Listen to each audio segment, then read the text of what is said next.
मैं असली ब्राह्मण हूँ और गोरखपुर का खाटी ब्राह्मण हूँ। ये लोग मूर्ख हैं, ये लोग राष्ट्रद्रोही हैं, ये लोग राष्ट्रवादी नहीं हैं, ये राष्ट्रवाद के नाम पर खिलवाड़ करते हैं। मोहन भागवत वाकई पागल हो गए हैं, अर्धविकसित हो गए हैं, उनका मानसिक संतुलन बिगड़ गया है। पूरा विश्व जानता है कि हिंदुस्तान 1947 में आज़ाद हुआ और मोहन भागवत ने यह कह करके पूरे स्वतंत्रता संग्राम सेनानियों का अपमान किया, शहीदों का अपमान किया, जो लाखों लाखों लोग इस देश की आज़ादी के लिए अपनी कुर्बानी दी।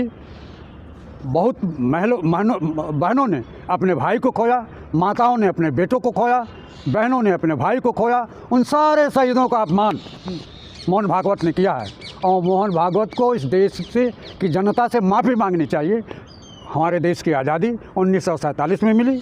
पंडित नेहरू, महात्मा गांधी, ये सारे लोग, सुभाष चंद्र बोस, चंद्रशेखर आज़ाद, इन सारे लोगों की कुर्बानी पर मोहन भागवत ने पानी फेर दिया। हिंदू है, वो हिंदुओं की बात करेंगे। हिंदुओं को आज़ादी 24 में मिली है। हिंदुओं की आज़ादी कैसे? हिंदुओं के वो ठेकेदार हैं क्या? मैं असली ब्राह्मण हूँ और गोरखपुर का खाटी ब्राह्मण हूँ। वो ब्राह्मण नहीं है, पता नहीं कौन सी जात के हैं।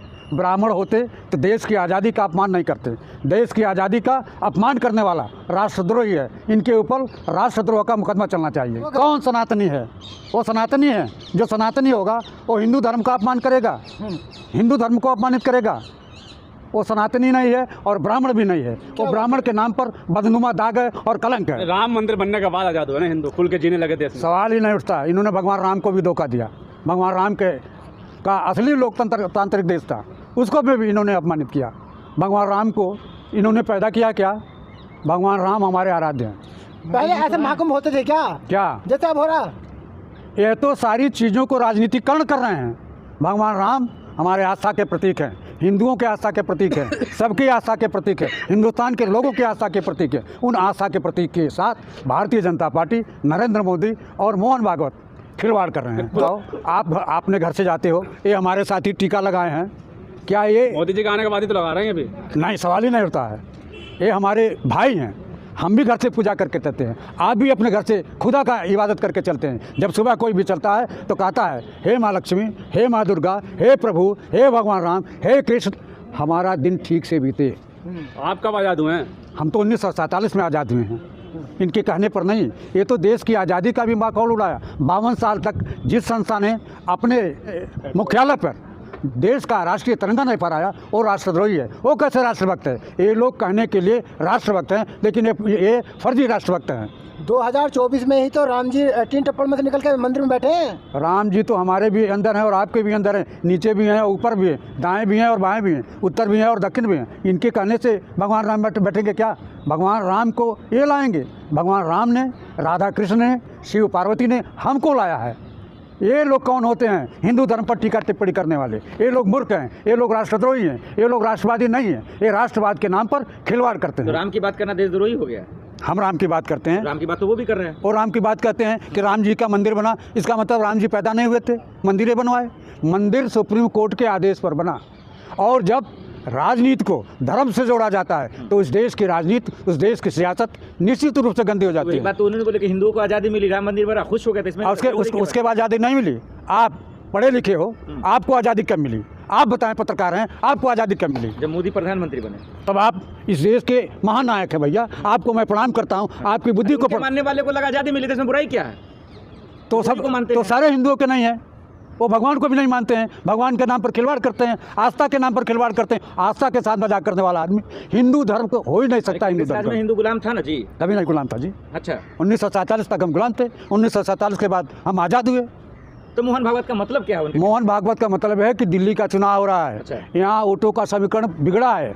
भारतीय जनता पार्टी और आप दोनों जा रही है, कांग्रेस की सरकार बनने जा रही है। यहाँ भी खिलवाड़ होने जा रहा है, यहाँ भी इतिहास कायम होने जा रहा है। जिस तरह से अमेठी में भारतीय जनता पार्टी के लोगों के लाख चाहने के बावजूद वहाँ शर्मा जी जो चुनाव जीते और इनकी चहेती स्मृति ईरानी बुरी तरह से हारी, उसी तरह से दिल्ली में भी नया इतिहास कायम होने जा रहा है। लेकिन मोहन भागवत तो चुनाव नहीं लड़ते ना। मोहन भागवत किसके लिए काम करते हैं? नरेंद्र मोदी के लिए। और नरेंद्र मोदी किसके लिए काम करते हैं?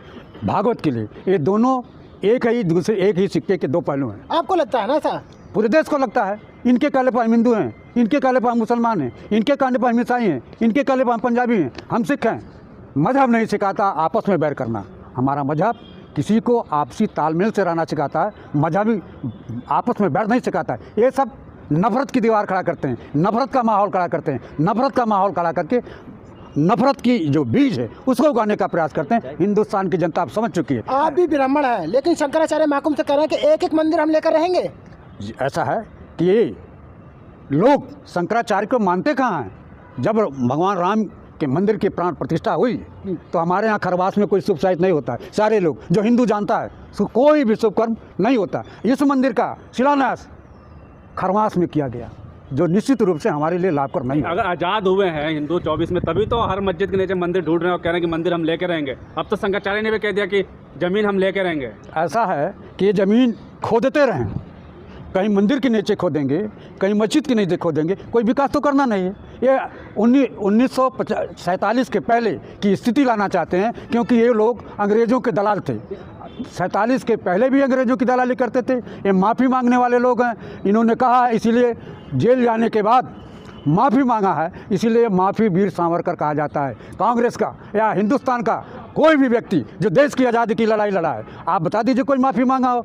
भाजपाइयों के अलावा, जनसंघियों के अलावा, RSS के लोगों के अलावा इन्होंने माफ़ी मांगी है। अंग्रेज़ों के चिन्हों पर चला है, अंग्रेज़ों से पेंशन पाते थे और आज भी अंग्रेज़ों के बताए हुए रास्ते पर ये लोग चलने का प्रयास कर रहे हैं। जो हिंदुस्तान की जनता जो 1914 में और 1924 तक भ्रमित थी, उस भ्रम को तोड़ने का प्रयास हिंदुस्तान की जनता ही करेगी। मोहन भागवत आप जैसे लोगों की ही रक्षा कर रहे हैं। मोहन भागवत हमारी क्या रक्षा करें? मोहन भागवत डरपोक है, जिसको SPG की सुरक्षा लगी है, जिसको SPG की सुरक्षा मिली है। वो कौन सा संस्था के चेयरमैन है, वो कौन सा संस्था के अध्यक्ष है? उनके खिलाफ कड़ी से कड़ी राष्ट्रद्रोह की कार्रवाई होनी चाहिए।